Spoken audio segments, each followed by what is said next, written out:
Is your Windows update stuck at 0% on Windows 10? Don't worry, we have got you covered. In this simple and easy to follow tutorial, we will walk you through effective steps to resolve the issue and get your updates moving again.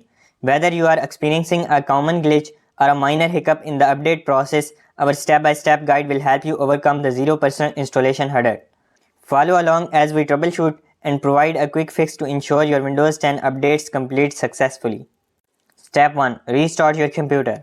Step 2. Check and ensure a stable internet connection. Step 3. Run Windows Update Troubleshooter. Go to Settings, then Update and Security, then Troubleshoot, then Windows Update. Step 4. Clear Windows Update Cache. Open Command Prompt as Administrator. Run netstop wauserve. Delete contents of C, then Windows, then Software Distribution.